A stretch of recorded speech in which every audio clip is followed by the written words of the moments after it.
Ok. Bonjour à tous. Donc, nous sommes aujourd'hui réunis pour faire le premier enregistrement sur un thème qui nous tient à cœur, c'est la gestalt articulée, pour le compte de la Fédération des professionnels de la gestalt thérapie. Je la représente aujourd'hui pour interviewer Yumna Tarazi, que l'on va vous présenter et qui va nous faire l'honneur de répondre à nos questions et de nous parler de ce qu'elle a créé. Euh, Nous allons donc commencer ça. Merci Yumna d'avoir accepté cette interview. Donc moi, je suis Anne-Vincent, je travaille au pôle communication et c'est à ce titre-là que j'interviewe aujourd'hui Yumna avec grand plaisir. Pourquoi Yumna Tarazi? Avec sa méthode S'habiller vrai, eh bien, j'ai eu la chance d'être aiguillée, la synchronicité pendant le Covid, d'avoir une présentation de sa méthode, de m'inscrire à ses stages et ça a changé ma vie. Alors, donc voilà, forcément, je suis très honorée, très touchée. Ça me fait beaucoup d'émotion de te recevoir aujourd'hui et de te poser ces questions. Alors, je te laisse te présenter, Yumna. La meilleure personne pour te présenter, c'est toi. À toi. Oui, merci infiniment Anne. Je suis vraiment très touchée de cette invitation parce que c'est la première fois que je vais pouvoir partager à ma petite famille de gestaltistes comment je combine la gestalt à mon travail, et d'autant plus que c'est une question qu'on me pose très régulièrement par Messenger, en message privé, par mail. Est-ce que tu peux nous développer, tu peux nous expliquer des personnes qui envisagent de se former à la gestalt ou qui se sont formées? Et c'est vrai que j'ai jamais le temps de répondre individuellement de manière approfondie et merci énormément de m'en donner l'occasion de le faire. Alors, qui je suis? Je suis, donc, comme tu l'as dit, je m'appelle Yumna et j'ai fondé l'approche S'habiller vrai en 2013. Après avoir été pendant 15 ans graphiste et directrice artistique dans les métiers de la com. Donc, je viens d'un background des arts appliqués et pendant très longtemps, j'ai vécu un tiraillement entre mon métier de graphiste et de directrice artistique dans le web et le fait de devenir comédienne qui était ma passion. Et on m'a toujours dit que je ne pourrais pas vivre de cette passion. Et j'ai vécu ce conflit cornélien pendant une quinzaine d'années jusqu'au moment où je me suis lancée dans une quête existentielle, une quête de sens. Et c'est là que le vêtement est apparu comme un déclic et il a constitué le trait d'union entre mon background des arts appliqués et ma passion des fonctionnements humains, parce que finalement, je me suis rendu compte que le théâtre, c'était pas tant le métier en soi qui me passionnait, autant que comprendre les fonctionnements humains et se laisser traverser par un personnage, des émotions, et c'est ça qui m'intéressait plutôt que d'en faire mon métier. Donc la Gestalt est arrivée à ce moment-là, au moment où il y a eu cette eureka, ce déclic de dire que finalement, c'était ni le graphisme ni le théâtre, c'est le vêtement et l'accompagnement. Donc l'accompagnement, parce que je m'étais faite accompagner par quelques thérapeutes et coachs qui m'ont donné énormément envie de faire ce métier. Et en plus, j'étais prof à Paris 8 et j'étais toujours frustrée. Donc, j'étais prof en atelier design à Paris 8 dans la section Hypera. Et j'étais toujours très frustrée parce que je sentais que mes cours ne suffiraient pas pour débloquer. Je voyais les blocages que mes élèves avaient et j'étais frustrée de ne pas pouvoir aller plus loin que juste donner un cours design. J'avais envie de les aider à s'épanouir et à se débloquer au-delà de tout ça. Donc, tout ça est venu un peu au même moment.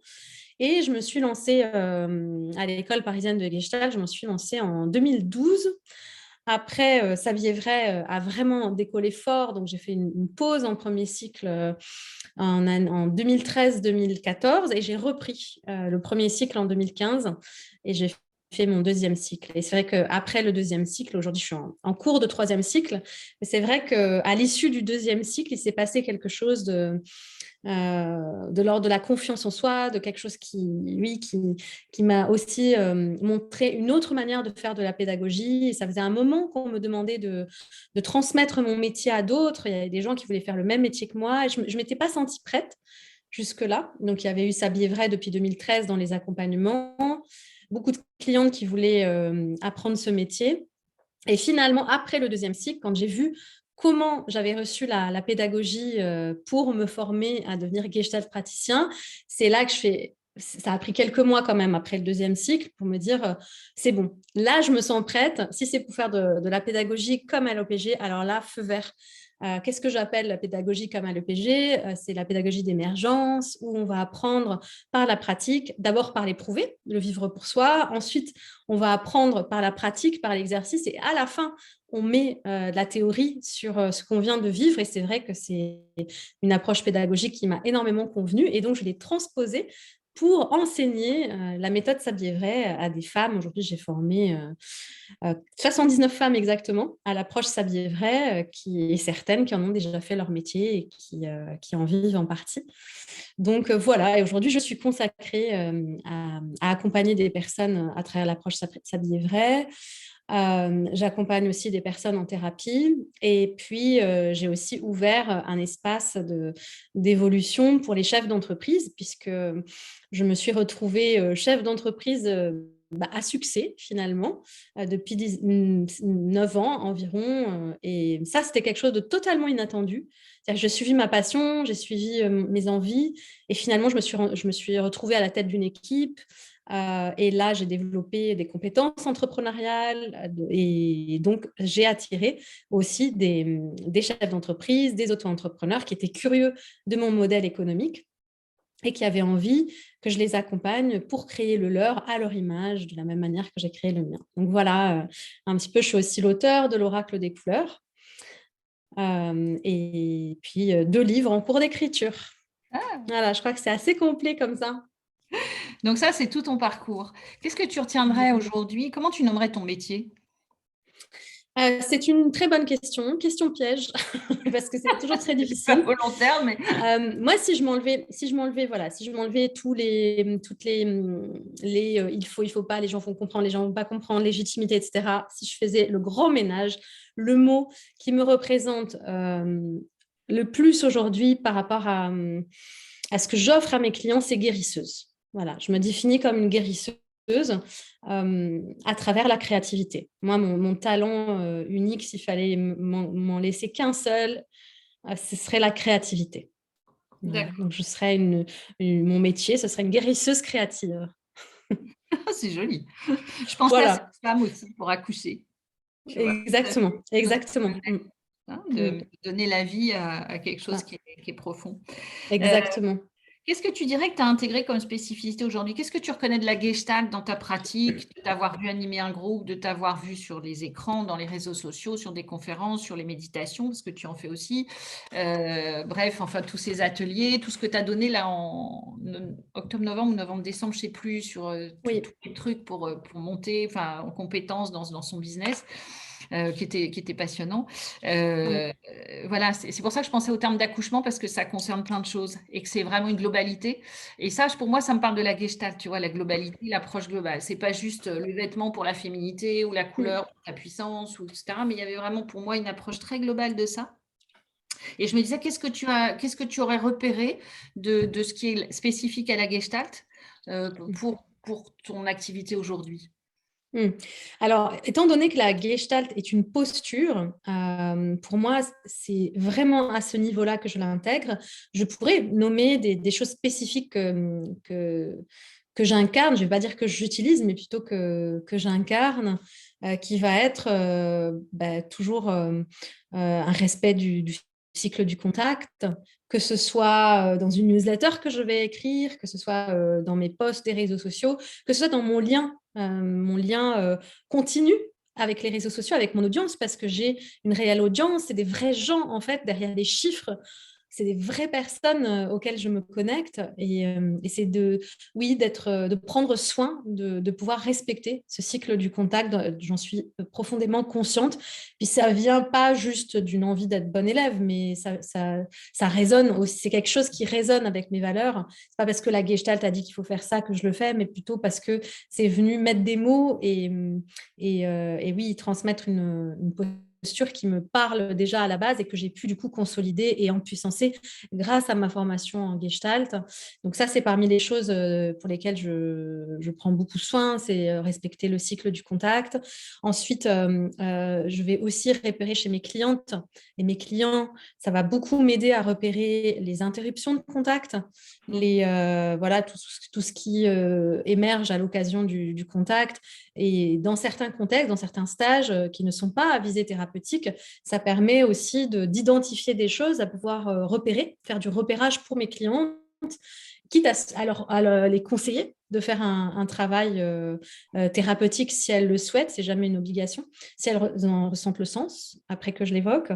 Donc ça, c'est quelque chose aussi, je trouve, de très précieux, de pouvoir faire du repérage avec mes clientes. Des fois, moi, je vais pouvoir tirer certains fils aussi, et ça me permet d'avoir une certaine précision dans ce que je suis en train de faire, que ce soit quand j'ai envie de travailler avec les projections ou où j'identifie une rétroflexion, où je vais identifier un comportement confluent, où je vais pouvoir aider la personne à se différencier si c'est nécessaire.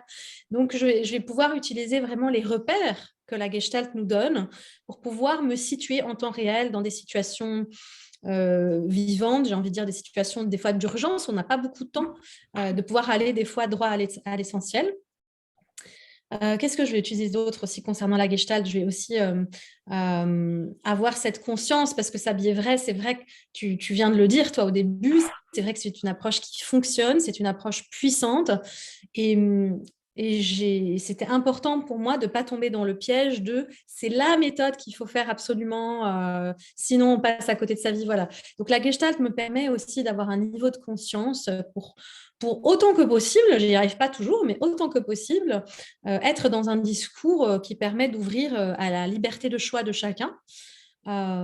Et puis repérer des fois des formules qui peuvent être culpabilisantes et puis pouvoir choisir mes mots de manière consciente, que ce soit dans ma communication d'ailleurs ou dans l'accompagnement. Donc, c'est ça qui est intéressant, c'est que mes outils gestaltistes, je les utilise aussi bien dans la communication que dans les accompagnements. Et c'est bien ça qui fait que la plupart de mes clients vont parler d'une cohérence qu'ils peuvent ressentir entre ma communication et ce qu'ils vont retrouver derrière après avoir acheté. Alors, je pourrais témoigner de ça parce que, par exemple, dans ton stage, quand on essaye soit les tissus pour savoir si on est en ligne ou autre, enfin bref, c'est vraiment cette question du respect du contact que chacune ou chacun, moi j'ai fait des stages avec des femmes, mais que chacun vit et où il se trouve tout seul, c'est-à-dire où il sent, il éprouve, enfin, et là, vraiment, j'ai retrouvé vraiment l'incarnation du cycle de contact. C'est au-delà de la petite cloche qui est dessinée de Saint-Ginger avec tout ce qui est bien mis sur un papier. C'est vraiment l'incarnation de ça. C'est-à-dire, ben voilà, je suis confluente, je sais pas, je regarde tous les tissus, puis j'en prends un, puis j'en prends deux, puis je sens et je me dis, tiens, je suis plus à l'aise dans tel tissu. Et c'est vraiment ça. Vraiment, là, il y avait vraiment quelque chose de très gestalt pour moi et de très évident, mais en même temps très, très fortement vécu parce que vraiment dans l'expérimentation. Et ça, c'est très important. OK. Et c'est important ce que tu dis parce que ça parle aussi de quelque chose qui me tient beaucoup à cœur, c'est l'émergence. C'est-à-dire que moi, je n'applique pas des techniques et c'est ça que j'essaie de transmettre à mes élèves, c'est qu'on a de la technique, mais c'est pas ça qui fait le job. Quand on n'a que la technique, on se dit, tiens, c'est bizarre, voilà, ça me mène pas très loin, la personne ne le vit pas forcément après, derrière, ne porte pas forcément son profil. Qui fait vraiment la force de Sabis Vrai, c'est le fait d'incarner une posture et un accompagnement gestaltiste, puisque je vais dérouler des processus, je vais créer déjà un cadre très clair. Donc ça aussi, c'est quelque chose que j'utilise, que ce soit dans la Gestalt ou dans n'importe quel autre accompagnement, le fait d'avoir réfléchi mon cadre, de leur donner une précision et puis en même temps d'avoir une certaine souplesse à certains moments. Et surtout, le fait de dérouler des processus très clairs. Voilà, je peux les écrire. En fait, ils sont écrits. Ils sont vraiment formalisés, les processus de manière très claire. Par contre, la manière dont on va les mener vont être en totale écoute et empathie avec les clients et pour les accompagner à l'émergence de leurs réponses à leur rythme. Comment ça t'est venu l'idée? Ça t'est venu... Tu as eu l'idée ou c'est parce que tu as éprouvé quelque chose entre la Gestalt et ta spécificité? Mhm. En fait, j'avais suivi un stage sur le vêtement qui s'appelait la méthode des psychoapparences. Donc, c'était deux femmes qui l'avaient co-créé. Et j'ai eu un coup de foudre, en fait, au début, j'avais découvert mes couleurs et après mes matières et après mes coupes. Donc, ces femmes m'ont transmis leur méthode pour que moi, je puisse à nouveau, à mon tour, pouvoir la transmettre pour d'autres. Et c'était à la même période où j'avais décidé de devenir comédienne. C'est-à-dire qu'il y avait ce vêtement, ça me débordait tellement que je voulais le faire vivre à tout mon entourage, mais je n'avais pas encore conscience que j'allais en faire mon métier. Et à la même période, j'ai fait une pause dans ma carrière de graphiste et j'ai fait une école de théâtre pour devenir comédienne. Et j'ai lancé mes stages en parallèle, et là, ça a pris du feu de Dieu. Et j'ai compris que la vie m'indiquait que c'était là, ma voie, et non pas d'être comédienne. Et donc, j'ai dit un grand oui. Et au fur et à mesure que j'animais mes ateliers, je me rendais compte que ce qu'on m'avait transmis, c'était un outil, une technique, et que naturellement, spontanément, grâce à ma sensibilité, eh bien, j'ai tiré les fils. Déjà, j'ai affiné ces protocoles-là de couleur, matière, coupe. Et puis aussi, j'ai ressenti le besoin, c'était à la même période que je commençais la Gestalt, donc ça faisait peut-être 1 an que j'avais commencé le premier cycle à l'EPG. Et donc, c'était pas clair encore comment la Gestalt allait m'aider, mais ce n'est que juste avant le deuxième cycle. Voilà, c'est juste au moment où j'étais admise au deuxième cycle, là, il y a eu comme un déclic dans ma posture où j'ai compris qu'il y avait quelque chose où j'allais faire passer mes accompagnements. Au début, ça s'appelait votre garde-robe de la peau à l'âme. Et c'est là que j'ai compris que j'allais faire passer votre garde-robe de la peau à l'âme, j'allais le faire passer à un niveau d'émergence. C'est-à-dire que là, jusque-là, j'étais un peu à un endroit où c'est moi qui disais aux clients, mais si, regarde, voilà. Et là, il y a eu un shift avec la Gestalt. Et c'est vrai qu'à partir du moment où la Gestalt a commencé à déteindre de manière plus affirmée dans mes accompagnements, ma posture, que je même pu transmettre certaines notions à des assistantes que j'ai formées, ben là, c'est bon. Là, je me suis dit, OK, maintenant, ça me plaît et je ne me trompe pas de voie. Et là, c'est bon. Là, ça devient intéressant d'y aller. Et c'est à ce moment-là que ça a créé une séparation très claire avec le conseil en images. Voilà. D'accord. On n'était plus là pour avoir une réponse et pour conseiller, mais plutôt pour faire un travail intérieur en partant de l'extérieur et en remontant les couches de l'être. Mmh. D'où l'incarnation de ta posture aujourd'hui, C'est qui ça. marche extraordinairement bien. C'est ça. Que Ouais. c'est Et je pense qu'il y a eu comme une alchimie entre le média vêtement, entre la gestalt et entre qui je suis moi. J'ai envie de dire, une facilité que j'ai toujours eue à fédérer. Mmh. Et que tout ça s'est mis en synergie un petit peu et a créé ce fameux écosystème de s'habiller vrai. Mm. D'accord. Hem, Dans ta pratique, tu disais que tu pratiquais un peu l'accompagnement thérapeutique. Est-ce que tu le fais toujours autour du vêtement, autour de ta méthode, ou est-ce que tu le fais en termes d'accompagnement thérapeutique plus classique? Oui, c'est vraiment, j'ai un volet de mon activité qui est consacré à l'accompagnement purement thérapeutique. C'est quelque chose sur lequel je ne communique pas volontairement parce que je n'ai plus de place, avec Sablier Vrai qui me prend voilà, énormément de mon temps. Mais il se trouve qu'au moment où je terminais mon deuxième cycle, il y a eu des personnes qui m'ont demandé si je pouvais les accompagner. Et comme voilà, c'était important pour moi, la gestalt, la thérapie, d'honorer ces personnes-là, ben, j'ai accepté. Mais ce n'est pas quelque chose sur lequel je suis positionnée dans ma communication. Voilà, c'est quelque chose que je D'accord. fais en off. Mm. Et alors, autant on parlait de l'apport de la gestalt dans ta méthode, et ta méthode pourrait amener quoi, la gestalt thérapie aujourd'hui? Mm. Ben, je crois déjà que ça pourrait amener énormément de joie et beaucoup de joie. C'est vraiment le mot qui me vient. Parce que la Gestalt est un merveilleux parcours dans lequel des fois on peut perdre pied dans les sensations, dans les ressentis. C'est vraiment une chance, je trouve, de pouvoir aussi euh, identifier à quel moment on arrive à s'arrêter, de se dire, ah là, je me lâche la grappe et j'y vais. Et à quel moment, bah là, oui, là, c'est important, en fait, de rester présent à ces sensations.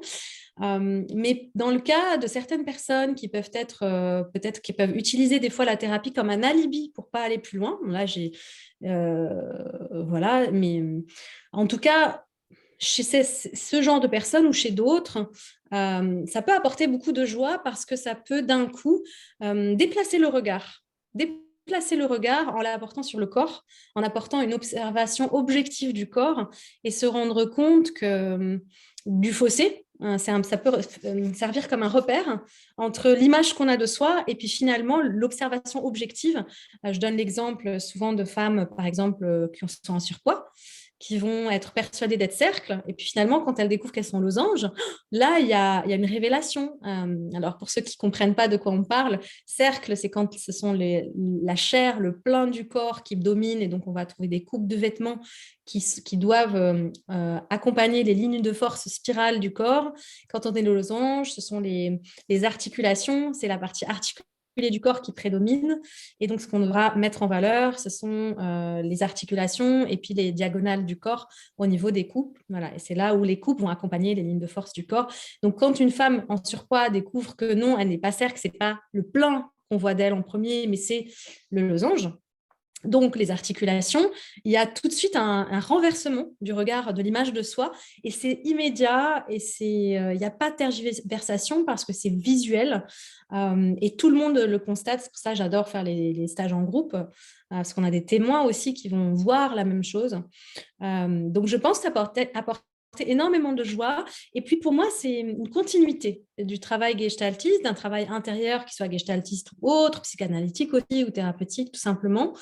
Parce que ça va nous permettre en fait de mettre à jour physiquement et vestimentairement la nouvelle personne qu'on se sent être à l'intérieur. Voilà. Et ça, c'est merveilleux de pouvoir finir, clôturer un travail thérapeutique ou le faire en cours de route ou en début de parcours, de pouvoir le faire à partir de cette conscience des archétypes corporels qui parlent de qui on est à l'intérieur. C'est-à-dire qu'on découvre que la manifestation de notre corps n'est que la représentation, la manifestation de qui on est au-dedans, dans des... La tienne, à distance, entre le verre d'eau et la tisane. Voilà, donc ça permet, oui, derrière les archétypes vestimentaires qu'on découvre, eh bien, se cachent aussi des archétypes symboliques qui vont éclairer énormément sur soi. Et moi, mon parti pris, c'est de d'abord faire un travail approfondi sur l'observation corporelle et que dans un deuxième temps, quand la personne s'est vraiment appropriée son image, ses archétypes physiques, passer à la symbolique, parce que sinon, on peut très vite en fait s'identifier à des symboles et oublier le corps, oublier que le sujet, c'est le corps et l'image de soi. J'avais un mot qui me venait quand je t'écoutais, là, et avec l'expérience que j'ai faite dans ton stage, dans tes stages, c'est dans ta formation, c'est se donner à voir dans sa puissance intérieure et extérieure. Et vraiment, il y a quelque chose, moi en tout cas, c'est ce que j'ai vécu, c'est se donner à voir et se rassembler du coup. Et dans l'apport que ça peut donner à la Gestalt, effectivement, qui est beaucoup un travail intérieur, il y avait quelque chose vraiment de, quand tu dis la joie, mais aussi, tu vois, l'explosion de laisser aller à montrer ce qu'il y a dedans. Et vraiment, c'est quelque chose, moi, dans ma pratique aujourd'hui, qui m'inspire de pousser les gens à ça, tu vois, à aller vers l'extérieur, à effectivement que ça ne reste pas quelque chose d'intimiste, le travail, mais que ça puisse aussi rayonner, quoi. Complètement. Vraiment, il y a vraiment quelque chose dans ce que ça apporte, en tout cas, la Gestalt, moi, qui m'a vraiment beaucoup touchée, c'est se donner à voir et dans ce qu'on est, quoi. Donc ça, c'est vraiment chouette. Tu t'arrêtes pour un an sabbatique. Ouais. Voilà. Donc, comment tu vois la suite entre dans la gestalt articulée, entre ta méthode et la gestalt? C'est vrai que oui, donc là, on est à la veille de mon congé sabbatique que je prends le 2 février 2022. Donc, je ne sais pas à quel moment vous regarderez cette vidéo. Et je m'arrête après, oui, 10 années, en fait, presque quasi non-stop à avoir été à la fois dans ma quête existentielle, alors enchaîner les formations et puis monter sa vie vraie. Donc, tout ça ces 10 dernières années. Et j'ai ressenti cet appel du rien et du vide il y a environ 6-7 mois et j'ai décidé de le mettre en place en me disant, aujourd'hui dans la société moderne, on s'arrête souvent quand on a un burn-out. Même quand on fait quelque chose qu'on aime, et ben moi, je vais reconnaître non pas les signes du burn-out, mais mon besoin, parce que j'ai pas vraiment eu des signes du burn-out, mais j'ai eu plutôt envie de reconnaître quelque chose qui poussait, voilà, un désir de vide, un besoin de recul, de prise de recul, de dire, de me rappeler que j'étais une humaine et que finalement respecter les rythmes de création, les rythmes de la vie, ça apportait de la puissance dans la vie professionnelle aussi. Et donc, après ce cycle très rempli, très créatif, très prospère, j'ai ressenti le besoin de vide pour l'image que j'ai vraiment, c'est d'aller au sommet du village et regarder tout en haut du village, prendre du recul et observer. Voilà. Et le projet, c'est juste laisser résonner tout ce que j'ai mis en place. Il y a aussi la création du réseau d'ambassadrices qui est tout frais, qui date depuis à peine 1 an. Et justement, je suis en grande réflexion par rapport au réseau d'ambassadrices S'habiller vrai, parce qu'il est constitué de femmes qui ne sont pas toutes formées à la thérapie. Et c'est un vrai questionnement que j'ai de dire, OK, j'ai transmis mon approche S'habiller vrai, ce qui fait sa singularité, c'est la posture gestaltiste. Est-ce que je continue comme ça à former des personnes qui ne sont pas formées à la thérapie ou est-ce que je m'adresse exclusivement à des personnes formées à la thérapie qui puissent inclure ce savoir-être parce que finalement, même la base que moi je donne n'est pas suffisante. On sait, toi et moi, l'exigence que c'est de se former à la psychothérapie. Et donc, voilà, il y a aussi ce questionnement que je laisse ouvert de ce réseau d'ambassadrices qui aujourd'hui est actif depuis 1 an. Est-ce que je continue aussi à former des gens? Est-ce que j'arrête de former?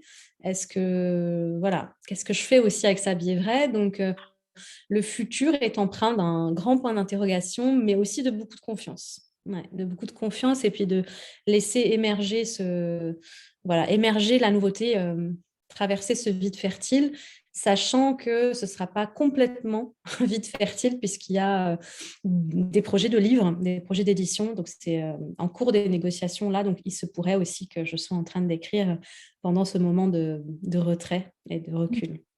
D'accord. Merci, Yuna. Est-ce que tu aurais quelque chose à rajouter? Non. Non, juste énorme gratitude pour toi et l'organisation. Donc, c'est magnifique initiative. Merci infiniment à toi. Merci beaucoup de nous avoir répondu. Peut-être juste dire si on veut me contacter. Oui. Il y a toutes les infos sur mon site yunatarazi.com. Là, dans la rubrique contact, on trouvera facilement mon mail. Super.